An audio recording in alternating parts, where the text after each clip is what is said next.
پھر کسی قوم کی شوکت کو زوال آتا ہے.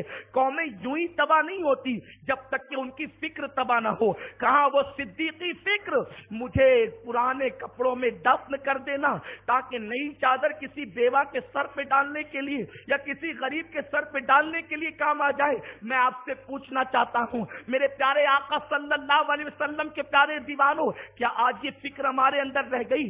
جوا کھیلنے والے یہ کیوں نہیں سوچتے کہ اگر میں نے جوے سے ہاتھ روک لیا, حالانکہ جوے کا فائدہ کیا ہے سوائے مال کے نقصان کے؟ جوے کا اور کوئی فائدہ تو ہے نہیں. میرے پیارے آقا علیہ السلام کے پیارے دیوانوں, شراب کی اڈوں پر دولت کو ضائع کرنے کا فائدہ کیا ہے؟ صحت بھی ضائع ہو رہی ہے, دولت بھی ضائع ہو رہی ہے, وقت بھی ضائع ہو رہا ہے. میرے پیارے آقا علیہ السلام کے پیارے دیوانوں, نشیلی چیزوں کے پیچھے, نشیلی دواؤں کے پیچھے دولت کو ضائع کرنے کا فائدہ کیا ہے؟ میرے آقا صلی اللہ علیہ وسلم کے پیارے دیوانوں, جو نشہ ہے وہ انسان کو قسطوں کے اندر انسٹالمنٹ پر مار ڈالتا ہے, اور نشے کی وجہ سے انسان اللہ اکبر جوانی کی زندگی میں ہی موت کے گھاٹ اتر جاتا ہے. اور اگر وہ زندہ بھی رہے تو وہ سماج کا بوجھ اٹھانے کی بجائے سماج پہ بوجھ بن جاتا ہے. آج جو مسلم محلوں کے اندر منصوبہ بند طریقے سے نشہ آور چیزیں بیچی جا رہی ہے, یہ اسلام دشمن سازش, اسلام دشمن طاقتوں کی بدترین سازش ہے. دنیا جانتی ہے اگر زمانے میں کوئی انقلاب پیدا کر سکتا ہے تو وہ صرف مسلمان پیدا کر سکتا ہے. مسلمان کو نشے میں گم کر دو, مسلمان کو شراب میں دھت کر دو, مسلمان کو جوؤں میں الجھا دو, مسلمان کو کھیل کود میں الجھا دو, مسلم نوجوانوں کو عیاشیوں کے اڈوں تک پہنچا دو, تاکہ یہ قوم پھر کسی خالد ابن ولید کا چہرہ نہ دیکھ سکے, تاکہ پھر اس قوم کے اندر کوئی طارق ابن زیاد جنم نہ لے سکے, پھر اس قوم کے اندر کوئی محمد ابن قاسم کا وجود نہ ہو سکے. دنیا بہت ہوشیار ہے, لیکن میری قوم کی نادانی کو کیا کہیں. ہمارے 16-17 سال کے بچے, کوئی سگریٹ پی رہا ہے, کوئی گٹکا کھا رہا ہے, معاذ اللہ کوئی شراب پی رہا ہے. آپ سے پوچھنا چاہتا ہوں, دن بھر میں 100 روپے کا گٹکا کھا کر جس قوم کے جوان تھوک دیتے ہوں, آج اس قوم کے جوان بیٹیوں کی حالت یہ ہے کہ 30-30, 35-35 سال کی عمر ہو گئی, ان کو اچھے رشتے صرف اس لیے نہیں آتے کہ ان کے ماں باپ کے پاس جہیز دینے کے لیے پیسے نہیں ہیں. میرے پیارے آقا علیہ السلام کے پیارے دیوانوں, میں آپ سے پوچھنا چاہتا ہوں, کروٹ بدلنے والی وہ قوم کی بچیاں جو 30-30, 35-35 سال کی عمر کو پہنچ گئی, جب وہ راتوں کو بستر پہ کروٹ بدلتی ہوگی اور پسکیاں لیتی ہوگی تو رسول ہاشمی کے دل پر کیا گزرتی ہوگی؟ کیونکہ اللہ کے رسول ارشاد فرماتے ہیں, جس نے مسلمان بیٹی کا دل دکھایا اس نے مجھ محمد کا دل دکھایا. ہم نے قوم کی بیٹیوں کو سسکنے کے لیے چھوڑ دیا, ہم نے قوم کی بیٹیوں کو تڑپنے کے لیے چھوڑ دیا. قوم کی بیٹیوں کے درد کا احساس کون کرے گا؟ قوم کی بیٹیوں کی سسکیوں کا علاج کون کرے گا؟ لیجئے, حضرت پیر طریقت سید فاروق میاں چشتی صاحب قبلہ تشریف لا رہے, حضرت کا استقبال کر لیں. آپ راستہ دے دیں, حضرت پیر صاحب قبلہ کو آنے کے لیے راستہ دے دیں, بڑی مہربانی ہوگی, تاکہ جلد سے جلد ہم اپنے پروگرام کو آگے بڑھا سکیں. نعرہ تکبیر, نعرہ تکبیر, نعرہ رسالت.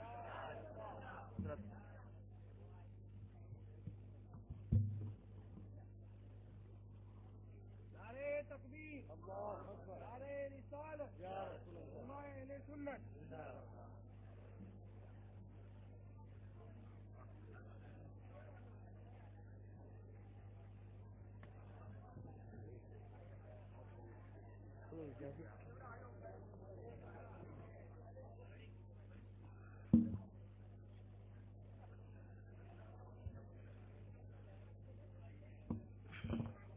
تشریف رکھیں, ایک مرتبہ درود شریف پڑھنے. اللہم صلی علی سیدنا و مولانا محمد مادن الجود والکرم والہ الکرام وابنہ الکریم و امتہ الکریمہ یا اکرم الاکرمین وبارک وسلم صلاۃ و سلام علیک یا رسول اللہ صلی اللہ تعالی علیہ وسلم. نبیر شیخ الکبیر شہزادہ سلطان المشائخ حضور پیر طریقت حضرت علامہ سید فاروق میاں چشتی مقدس اللہ العالی ہماری محفل میں تشریف لائے. حضرت قبلہ کی آمد ہماری محفل کی قبولیت کی ضمانت ہے انشاءاللہ. ایک بار درود شریف پڑھ لیں. حضرت کی اجازت سے گفتگو کو آگے بڑھاؤں. اللہم صلی علی سیدنا و مولانا محمد معدن الجود والکرم وآلہ الکرام اجمعین. صلاۃ و سلام علیک یا رسول اللہ صلی اللہ تعالی علیہ وسلم. عرض یہ کر رہا تھا کہ وہ سوچ، وہ فکر جو صدیقی فکر ہے، صدیق اکبر کی، وہ سوچ جو سیدنا فاروق اعظم کی فکر ہے. سیدنا فاروق اعظم رضی اللہ تعالیٰ ایک مرتبہ رو رہے ہیں. کسی نے عرض کی رونے کی وجہ کیا ہے؟ صدیق اکبر فرماتے ہیں اللہ کے رسول علیہ الصلوۃ والتسلیم نے مجھ سے کہا تھا، اے عمر، اگر تیرے دور حکومت میں دریا کے کنارے پر کوئی خارش زدہ کتا بھوک سے بلک کر مر جائے تو قیامت کے دن اللہ کی بارگاہ میں تجھے اس کی بھوک کا بھی جواب دینا ہوگا. آپ سے میں پوچھنا چاہتا ہوں، اگر جس کتے کو کھجلی ہو اس کتے کو دیکھ کر بھی گھن لگتی ہے، اس سے نفرت سی ہوتی ہے، اگر اللہ کے حبیب علیہ الصلوۃ والتسلیم ایک خارش زدہ کتے کی بھوک کا تذکرہ کر کے وقت کے اس عظیم صحابی کو، اپنے سچے جانشین کو اللہ کا خوف دلا رہے ہوں، وہ عمر جس کے بارے میں اللہ کے حبیب فرماتے کہ مجھ سے جبریل نے کہا کہ اگر میں 1000 سال کی عمر لے کر آؤں اور عمر کی فضیلت بیان کروں تو 1000 سال کی عمر ختم ہو جائے گی مگر عمر کی فضیلت ختم نہیں ہو سکتی. وہ فضیلت والا صحابی جس کے لیے رسول پاک فرمائیں اگر اپنی محفلوں کے اندر جان پیدا کرنا ہو اور محفلوں کو مزین کرنا ہو تو میرے عمر کا ذکر محفلوں میں کیا کرو. اللہ تمہاری محفلوں میں جان پیدا کر دے گا، تمہاری محفلوں میں زینت پیدا ہو جائے گی. وہ سیدنا فاروق اعظم آقائے کریم نے اپنے بننے والے جانشین کو پہلے ہی آگاہ کر دیا، اگر ایک خارش زدہ کتا کسی دریا کے کنارے، دیکھیں آپ دریا کے کنارے پہ توجہ کریں، اس لیے حضور نے یہ نہیں کہا بستی میں مر جائے. اس حدیث پر آپ بہت غور کریں، اہل علم کی توجہ چاہتا ہوں. امت کی بیداری کی آپ کانفرنس کرنے کے لیے آئے، بیداری امت کا جلسہ کرنے آئے ہیں.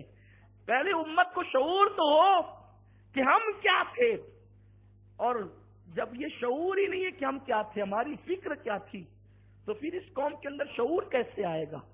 اللہ کے رسول نے یہ نہیں کہا کہ بستی میں بھوکا مر جائے، فرمایا دریا کے کنارے بھوکا مر جائے.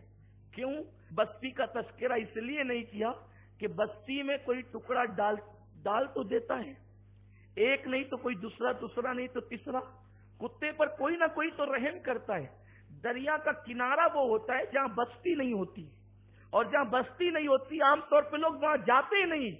تو فرمایا عمر اگر تیرا دور حکومت ہو اور جہاں کوئی نہیں جاتا ہو اور وہاں کتا بھوک سے مر جائے تو اللہ کی بارگاہ میں اس بھوک کے بارے میں تجھ سے پوچھا جائے گا. جب کتے کی بھوک کے بارے میں پوچھا جائے گا تو جو لوگ تاش کے پتے کھیل کے قوم کا پیسہ ضائع کرتے ہیں اور اس قوم کی بیٹیوں کے پاس نکاح کرنے کے لیے جہیز کو پیسے نہیں ہیں، تو کیا ان تاش کا پتہ کھیلنے والوں کو ان بیٹیوں کے حق کے بارے میں پوچھا نہیں جائے گا؟ اس قوم کے سود خوروں سے پوچھا نہیں جائے گا؟ اس قوم کے مالداروں سے جو اپنی دولت کے بلبوتے پر عیاشیوں کے آشیانے تعمیر کرتے ہیں، اپنی بیٹی کا نکاح کرتے ہیں تو گھر کے آنگن میں جو جہیز سجاتے ہیں اس نیت کے ساتھ کہ 4 گلی کے لوگ آ کر کے دیکھیں اور کہیں کہ فلاں سیٹھ صاحب نے اپنی بیٹی کو کتنا دیا. کبھی وہ یہ تصور نہیں کرتے کہ اگر 4 گلی کے لوگ آئیں گے تو کیا ان کے اندر یہ حرص پیدا نہیں ہوگی کہ جب فلاں کو اتنا جہیز مل سکتا ہے تو میرے بیٹے کو بھی میں وہاں پر اس کا نکاح کرواؤں گا جہاں اس سے زیادہ ملے، جہاں اس سے زیادہ جو ہے وہ جہیز کی خیرات ملے. اور اس کے بعد ایک کا ایک دیکھا دیکھی، یہ جو بدعت سیاح جو ہے معاذ اللہ معاشرے کے اندر عام ہوگی، اس کی تباہی کا ذمہ دار کون ہوگا؟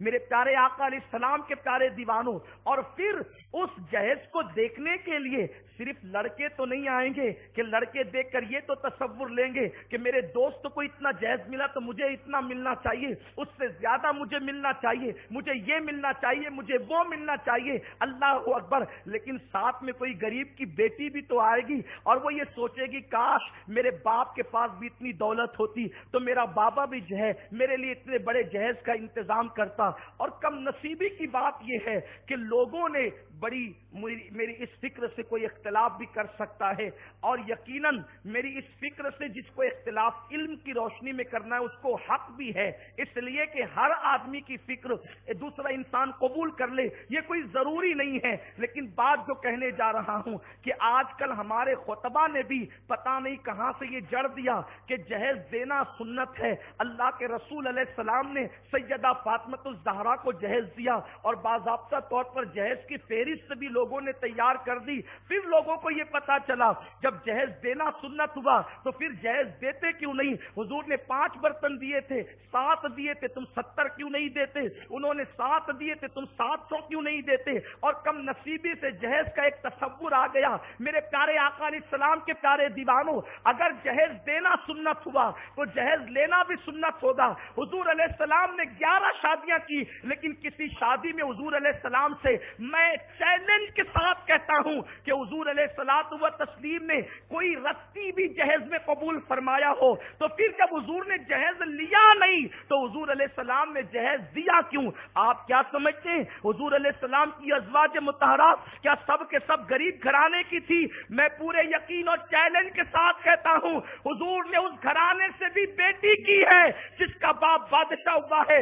حضرت جویریہ کا باپ بادشاہ تھا وقت کا، میرے پیارے آقا علیہ السلام کے پیارے دیوانوں، لیکن اس کے باوجود بھی حضور علیہ السلام نے ایک رتی جہیز نہیں لیا تو پھر فاطمہ الزہرا کو جہیز کیوں دیا؟ میں کہتا ہوں جہیز دیا ہوتا تو بات ہوتی، حضور نے جہیز دیا نہیں، اسلام میں جہیز کا تصور نہیں ہے۔ تو جو پھر سیدہ فاطمہ کو برتن دیے وہ کیا تھے؟ سیدہ فاطمہ الزہرا کے ساتھ جو دیے وہ کیا تھے؟ ہم کہتے ہیں سیدہ فاطمہ کو نہیں دیا اللہ کے بندو، یہی تو بات ہے۔ دراصل مولائے کائنات کو دیا، اور مولائے کائنات کو اس لیے دیا کہ مولا علی بچپن سے رسول پاک کی پرورش میں تھے، کیونکہ میرے آقا نے اپنے چچا حضرت عباس سے کہا تھا چچا حضرت ابو طالب کو جو ہے وہ اللہ اکبر اولاد زیادہ ہونے کی وجہ سے ان پہ بار ہے، ایک کام کرتے ہیں ہم ان کی اولاد کو لے کر آپس میں تقسیم کرتے ہیں، پرورش کرتے ہیں۔ اور جب حضرت عباس کو ساتھ لے کر کے حضرت ابو طالب کے پاس گئے تو کہا کہ آپ کی اولاد زیادہ ہے اور آپ پر مصیبت ہے تو آپ ہمیں دے دیں، تو انہوں نے جو ہے حضرت جعفر طیار کو حضرت عباس کو دے دیا، اور مولا علی بچپن سے رسول پاک کی پرورش میں آ گئے۔ تو گویا کہ حضور کی بچپن، حضور نے بچپنے سے مولائے کائنات کی پرورش کی۔ اب جب نکاح کا وقت آیا تو اس وقت مولائے کائنات آ کر کے بیٹھ گئے، اور بیٹھنے کے بعد کہا کہ حضور جو ہے وہ ایک دل کا مقصد مدعا لے کر آیا ہوں، ہمت نہیں ہوتی۔ حضور علیہ السلام پہ وحی کے آثار ظاہر ہوئے، اور آقا کریم صلی اللہ علیہ وآلہ وسلم نے فرمایا میرا اللہ مجھے حکم دیتا ہے کہ عرش پر میں نے علی و فاطمہ کا نکاح کر دیا ہے، فرش پر تم بھی علی و فاطمہ کا نکاح کر دو۔ اس کے بعد مولائے کائنات کہتے ہیں یا رسول اللہ صلی اللہ علیہ وسلم میرے پاس تو خود کا گھر بھی نہیں ہے، تو اللہ کے رسول صلی اللہ علیہ وسلم نے ایک صحابی کے پاس جو زیادہ مکان تھا اس کو کرائے پر حضور نے خود کرائے پر لے کر علی مرتضیٰ کو دیا۔ اس لیے نہیں دیا کہ داماد ہے، اس لیے دیا کہ بچپن سے پرورش کر رہے ہیں، چچا کا بیٹا ہے، چچا زاد بھائی ہے، اس لیے مولائے کائنات کو کرائے پہ گھر لے کر کے دیا۔ اور اب نیا گھر ملا تو اس گھر کے اندر کوئی استعمال کا برتن نہیں تھا، تو حضور علیہ السلام نے جیسے نیا گھر کرائے پہ لے کر کے دیا ویسے ہی برتن انہوں نے مولا علی کو لے کر کے دیا،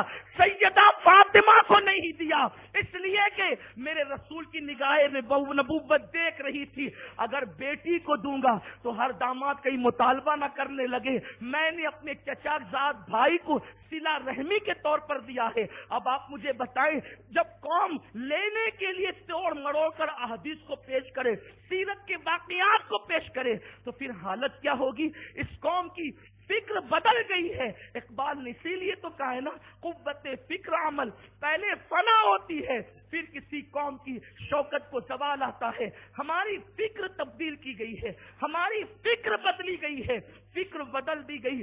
جو قوم کل تک کی اللہ کی عبادت کرنے کو فرض جانتی تھی، آج اس قوم کو معاذ اللہ یہ فکر دی گئی ہے کہ اللہ کی عبادت کرنے والے لوگ بیکورڈ ہوتے، جو غریب لوگ ہیں صرف وہی عبادت کرتے، اپر کلاس کا طبقہ اللہ کی عبادت نہیں کرتا معاذ اللہ۔ اور آپ دیکھیں پھر دولت آتی ہے تو انسان عیاشوں کی طرف جاتا ہے، مسجدوں کی طرف نہیں آتا۔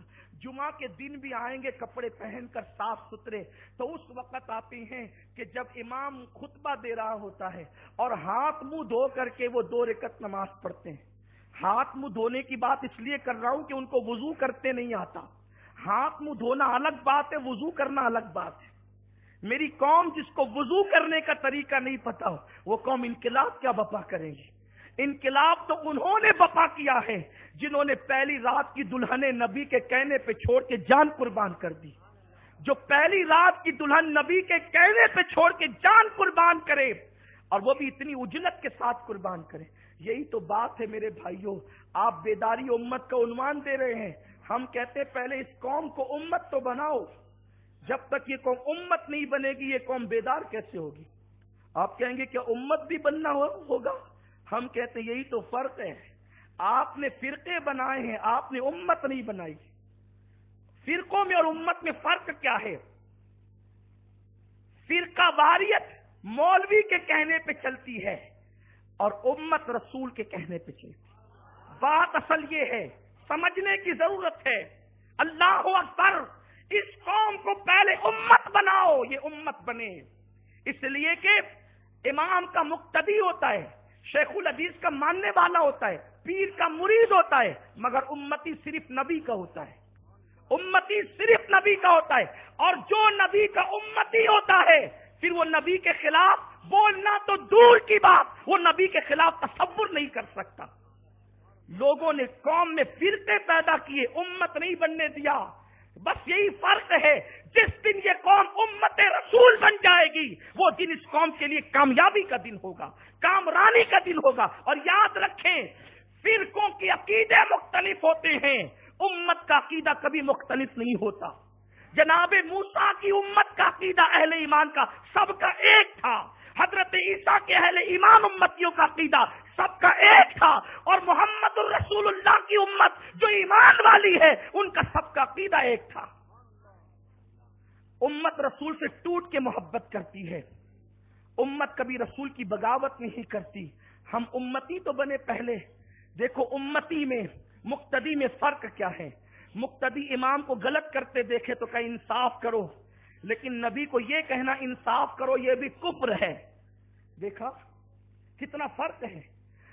امام کو کہو انصاف کرو، امر بالمعروف کے زمرے میں ہے، لیکن نبی کو کہو انصاف کرو کفر ہے۔ کیوں؟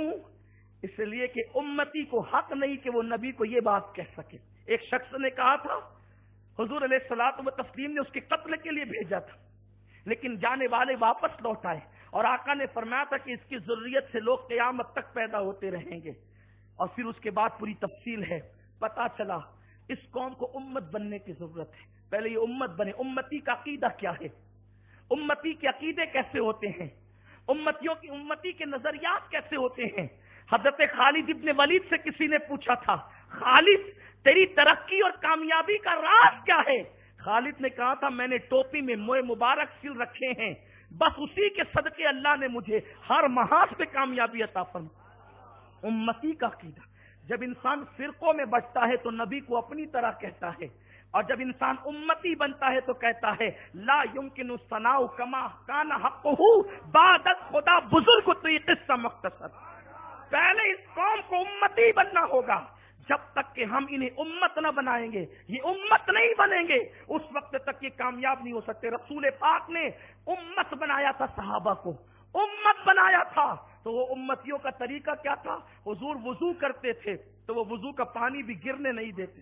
وہ حضور کے صرف مقتدی نہیں تھے، وہ حضور کے صرف مرید نہیں تھے، وہ حضور کے امتی تھے، کیونکہ امتی صرف نبی کا ہوتا ہے بس۔ میرے پیارے آقا علیہ السلام کے پیارے دیوانوں، وہ نظریات کہاں گئے؟ وہ فکر کہاں گئی؟ وہ تصورات کہاں گئے؟ حضور نے امتی بنائے تھے، امتی۔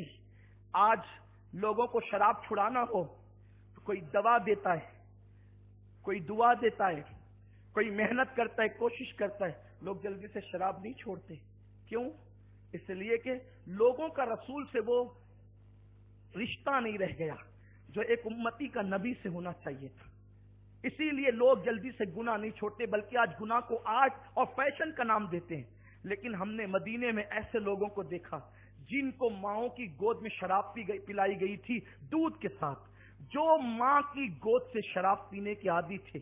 جب میرے رسول نے فرمایا اپنے منادی سے، جاؤ مدینے کی گلیوں میں اعلان کر دو، اللہ کے رسول نے کہا کہ آج کے بعد شراب حرام ہے، تو جن کے ہاتھ میں تھی انہوں نے پیالے توڑے، جن کے منہ میں تھی انہوں نے کلی کر دی، جن کے حلق میں گئی تھی انہوں نے انگلی ڈال کر کے الٹی کر دی، اور اس کے بعد مدینے کی گلیوں کے اندر شراب کی جو ہے وہ نالی بہ رہی تھی، نالیوں میں شراب بہ رہی تھی۔ آخر یہ انقلاب، کسی بندے کو گٹکا چھڑانا آسان نہیں ہے، کسی بندے کو سگریٹ چھڑانا آسان نہیں ہے۔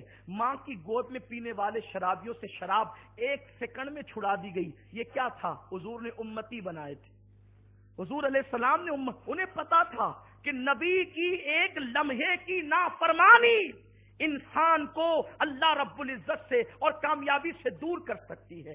ہمیں احساس ہے ہم حضور کے امتی ہیں، ہم نے کبھی احساس کیا ہم حضور کے امتی ہیں۔ حضور علیہ الصلوۃ والتسلیم پوری رات ہمارے لیے مغفرت کی دعائیں کرتے رہے، حتیٰ کہ پیروں میں ورم آ گئے۔ ام المومنین عائشہ صدیقہ کہتی ہے، میں حضور سے عرض کرتی ہوں حضور بس بھی کیجئے۔ اللہ کے حبیب کہتے ہیں، عائشہ کیا میں اللہ کا شکر گزار بندہ نہ بنوں؟ آپ سے پوچھنا چاہتا ہوں، آپ بتائیں ہم نے امتی ہونے کا حق کیا ادا کیا ہے؟ امتی کی شان کا ہوتا ہے۔ دراصل اس عنوان سے ہم نے محنت ہی نہیں کی کہ اس بات کو ہم نے اجاگر بھی کرنا ہے کہ یہ قوم امت ہے۔ امتیوں کا طرز زندگی کیا ہے؟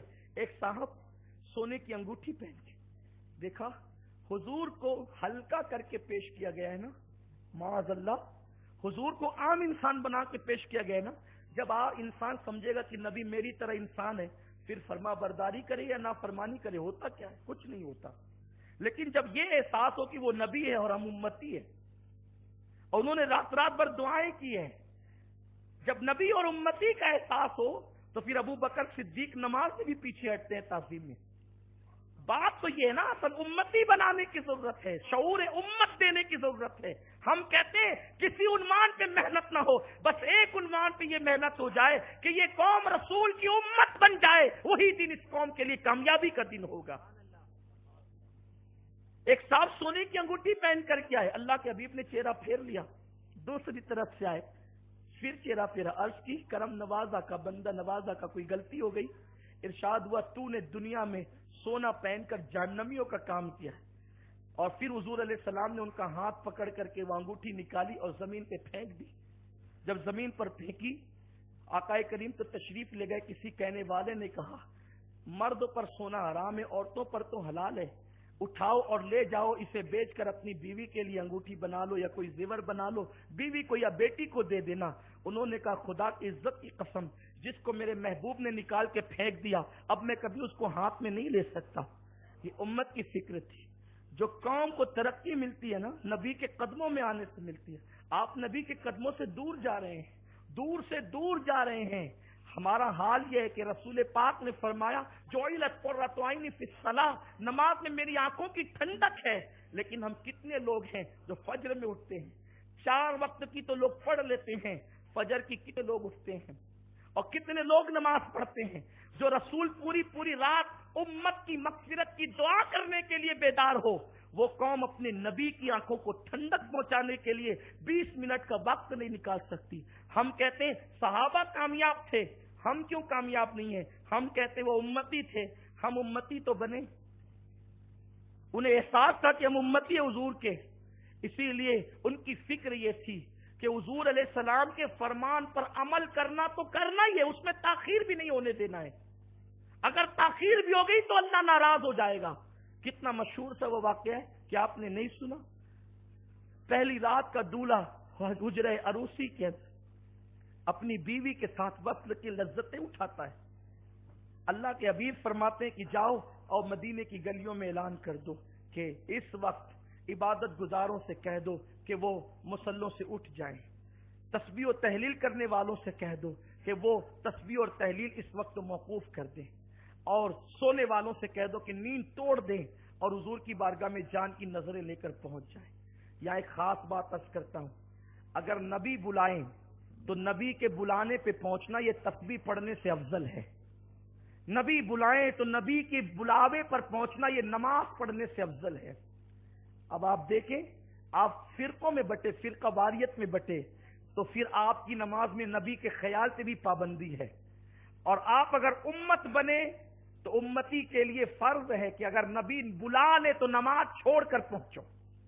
اور ہمارے فقہاء نے یہ مسئلہ بیان کیا ہے، ایک دو نہیں، فقہ کی اکثر کتابوں کے اندر یہ مسئلہ موجود ہے۔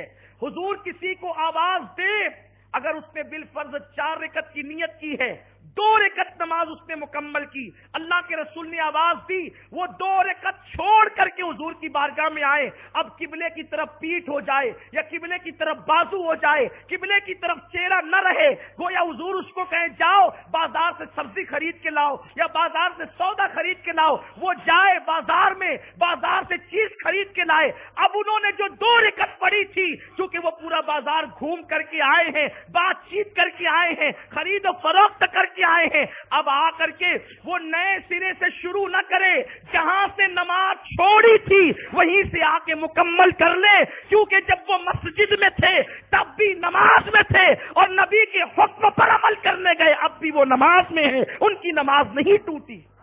یہ ہے دین، دین اس کا نام ہے، لیکن ہم نے یہ پیش کب کیا؟ یہاں تو فرقہ واریت کی طرف قوم کو لے جایا گیا کہ نبی کا خیال آنے سے نماز کی اہمیت ختم ہو جاتی ہے۔ آپ بتائیں، حضور تو اس قوم کو امت بنانے آئے تھے۔ میں یہ کہتا ہوں دھلیا والوں، آج سمپوزیم کیے جا رہے ہیں، سیمینار کیے جا رہے ہیں، جگہ جگہ کانفرنسیں ہو رہی ہے، امت کو بیدار کرو، امت کو ترقی پہ لے جاؤ۔ ہم کہتے امت ہوگی تو ترقی ہوگی نا، پہلے امت تو بنو۔ بات رونا یہی ہے۔ بڑی معذرت کے ساتھ ایک بھونڈی سی مثال ہے، بزرگ تشریف فرما ہے، حیا بھی آتی ہے، لیکن بس دل میں اتر جائے تو بات یہ۔ آپ کہتے ہیں امت کو بیدار کرو، امت ترقی کرے۔ جب آپ امتی نہیں بنیں گے تو ترقی کہاں کریں گے؟ یہ بالکل ایسے ہی ہے جیسے آپ کہیں کہ عورت سے بچے پیدا کرو، جب تک آپ نکاح نہیں کریں گے تو بچہ کیسے پیدا ہوگا؟ پہلے نکاح تو کیجئے، جب بچے کی ولادت ہوگی نا۔ آپ نے نکاح کیے بغیر بچہ مانگنا ہے تو نکاح کے بغیر بچہ کیسے ہوگا؟ اور نکاح کے بغیر جو بچہ ہوگا 1000 محنت کے بعد وہ آپ کا نہیں ہوگا، کیونکہ اللہ کے رسول نے فرمایا زانی کے لیے پتھر ہے اور جس کی منکوہ ہے یا جس کا بستر ہے اسی کا بچہ ہے۔ اب آپ مجھے بتائیں، تو ہم یا سب لوگ بہت امت کے درد کی بات کرتے ہیں، امت کٹ رہی ہے، امت پٹ رہی ہے، امت لٹ رہی ہے، امت قتل ہو رہی ہے، امت کی املاک جلائی جا رہی ہے، امت کو یہ کیا جا رہا ہے، وہ کیا جا رہا ہے، امت ترقی کیسے کرے گی؟ ہم کہتے ہیں پہلے امت تو بنا۔ امت کے مقدر میں ترقی ہے، یہ امت تو بن کر دیکھے۔ قرآن کہتا ہے امت کی درد کی جھوٹی باتیں کرنے والوں کو کہتا ہوں، اللہ نے ہمیں بشارت دی ہے، وَلَا تَهِنُوا وَلَا تَحْزَنُوا وَأَنْتُمُ الْأَعْلَوْنَ إِن كُنتُم مُؤْمِنِينَ۔ مایوس مت ہونا، غم مت کرنا، تم ہی سر بلند رہو گے۔ قرآن کی آیت بدلی جا سکتی ہے، قرآن کی آیت میں شک کیا جا سکتا ہے۔ قرآن کہتا ہے تم ہی سر بلند ہوگے، ڈپریشن کا شکار مت ہونا، غمگین مت ہونا، تم ہی کامیاب اور سر بلند رہو گے۔ کب؟ ان کنتم مومنین، اگر تم مومن بن جاؤ۔ اللہ مومن بنے کیسے؟ تو میرے رسول نے کہا لا یؤمن احدکم حتی اکون احب الی من والدہ وولدہ والناس اجمعین۔ تم میں کا کوئی مومن نہیں ہو سکتا جب تک وہ اپنی جان، اپنے اولاد سے زیادہ، اپنے ماں باپ سے زیادہ اور تمام لوگوں سے زیادہ مجھ محمد سے محبت نہ کرے۔ اور ایک مقام پہ فرمایا جب تک وہ اپنی جان سے زیادہ مجھ سے محبت نہیں کرے گا مومن نہیں ہوگا۔ دوسرے مقام پہ فرمایا لا یؤمن احدکم حتی اکون،